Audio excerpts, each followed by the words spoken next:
여러분 안녕하십니까? 미국과 중국은 현재 각종 현안들로 인해 살아는 판을 걷고 있습니다.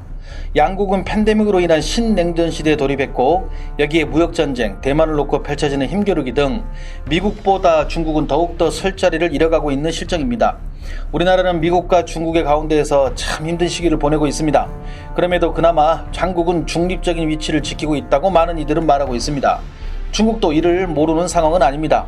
한국마저 동맹국 미국에게 급격하게 기울 경우 중국은 동북아 형세에서 더욱더 힘들어진다는 것을 그들이 더 잘 알고 있기 때문에 요즘 중국 언론은 한국 달래기에 몹시 애를 쓰는 모습입니다. 중국의 대표적인 관영 매체인 인민일보는 일면에 대대적으로 장문의 뉴스를 올렸습니다. 보는 우리가 손발이 오그라들 정도로 과도하게 한국을 칭찬하는 보도인데 전문을 보시겠습니다. 2020년 오늘을 살아가는 우리 이웃 국가 중에 한국은 빼놓을 수 없는 국가이다.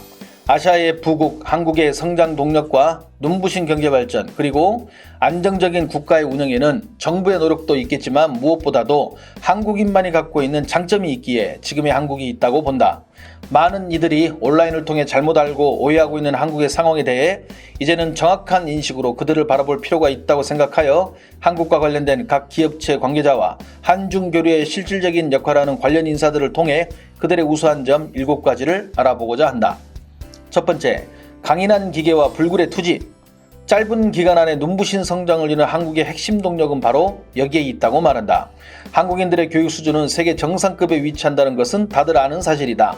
한국의 고등교육 이수율은 OECD 국가 중 4위에 해당하는데 이러한 교육 수준을 기반으로 자신들에게 주어진 업무나 임무에 대해 반드시 이뤄낸다는 기계가 있다.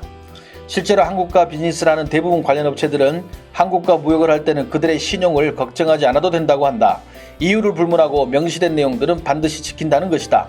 느릿하고 나태하고 게으르다라는 단어가 어울리지 않는 민족이 한민족이다. 한국민 모두의 피에 흐르는 이 기계는 스포츠나 기타 여러 분야에서 두드러지게 나타남을 우리도 볼 수 있다. 중국의 성장 동력에 그들의 이러한 기계를 탑재한다면 중국의 발전은 그야말로 한 단계 더 나아가는 강력한 엔진을 갖게 될 것이다. 두 번째, 성숙한 시민의식. 한국을 여행해본 이들은 누구나 느끼는 분야이다. 선진국의 지표는 경제수치뿐만 아니라 시민의식도 더해진다.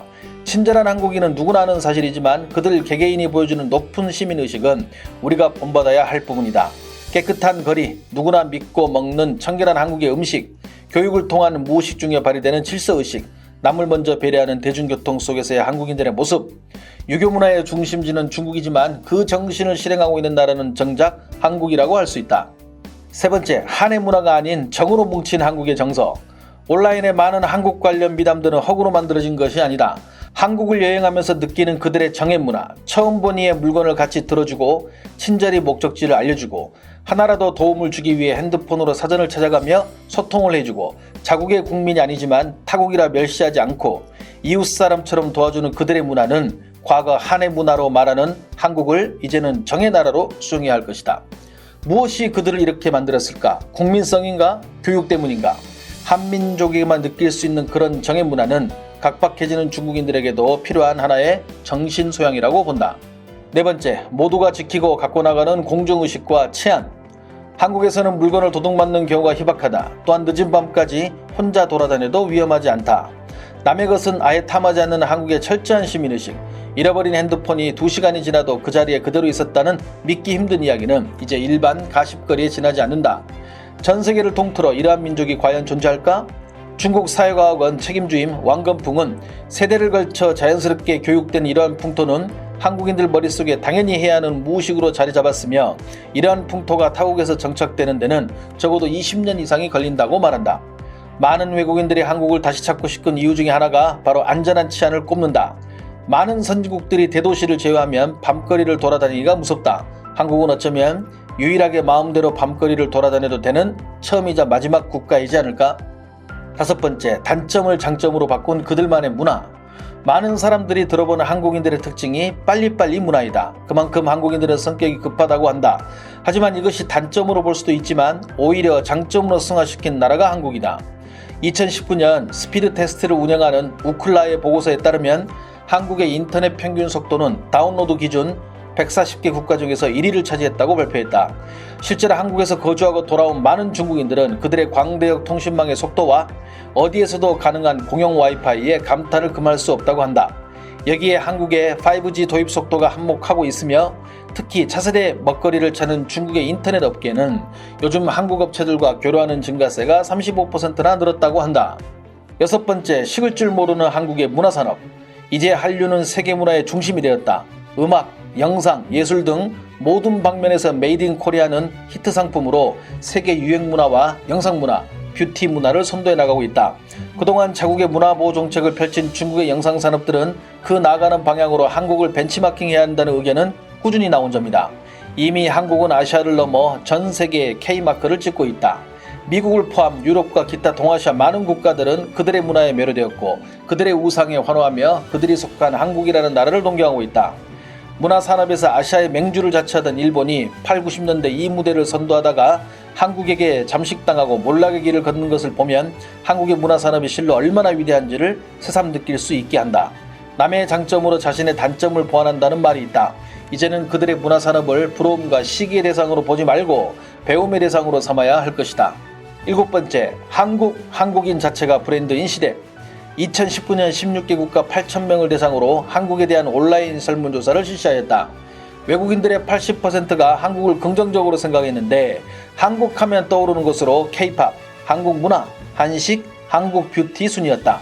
특히 한국의 이미지를 긍정적으로 보는 국가는 대륙을 불문하고 광범위하게 퍼졌다는 것인데 기존에도 좋은 이미지를 갖고 있던 유럽이나 미국 등 서구권을 제외하고도 동남아, 중남미, 아프리카까지 한국에 대한 이미지는 전체적으로 긍정평가가 압도적으로 많다는 점이 눈에 띈다. 이러한 장점들은 한국의 제품에까지 시너지 작용을 일으켜 한국 제품 하면 좋은 이미지와 호감의 이미지를 연상시켜 수출에도 좋은 효과를 가져온다는 것이다.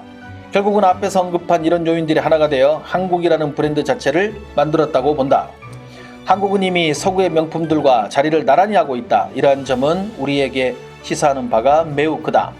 중국 관영 매체가 이렇게까지 한 나라를 칭찬하는 것은 극히 이례적입니다. 특히 언론은 주한 중국 대사 싱하이밍이 한중수교 28주년을 기념으로 전한 한국과 중국이 앞으로 반드시 일어나갔으면 하는 세 가지 것을 그의 발언을 통해 전했습니다. 첫 번째, 풍랑이 일어나도 침착하게 낚싯배를 탄다는 확고한 신념. 즉 이는 느낌이 오시겠지만 쉽게 말하면 미국 편 들지 말고 우리 편을 들어라 라는 뜻입니다. 두 번째, 서로의 아름다움이 어우러져 유토피아를 창조하는 밝은 미래이다. 이는 미중 무역전쟁이 일어나고 있는 지금 한국은 미국의 요구 조건을 무조건 들어주지 말라는 것입니다. 세 번째, 백척간두 진일보의 분투정신. 시진핑 주석은 팬데믹 이후 양국 인민의 우호적인 감정은 더욱 깊어지고 분야별 교류 협력이 더욱 활발해질 것으로 믿는다고 말했다고 중국 대사는 전했습니다. 이는 지난번 우리 채널에서 다뤘던 한한령 해제가 감지되고 있다는 내용과 일맥상통합니다. 결국은 지방방송이나 언론에서 군부를 짚히고 이렇게 관영매체에서 슬슬 신호를 보낸다는 것입니다. 하지만 이전에도 속은 적이 한두 번이 아니기 때문에 중국 언론의 진정성에 의심이 가는 대목입니다. 우리가 중국 언론의 내용을 믿을 이유는 없습니다. 하지만 언론의 흐름을 보면 앞으로의 추세 정도는 유추할 수 있습니다. 양국이 정말 우호적으로 지내기 위해서는 전적으로 중국 측에 달려있다고 생각합니다. 중국은 한국에게 믿음을 보이고 적대적인 행위들을 중지하고 진심으로 다가와야 할 것입니다. 시청해주셔서 감사합니다. 행복한 하루 되십시오.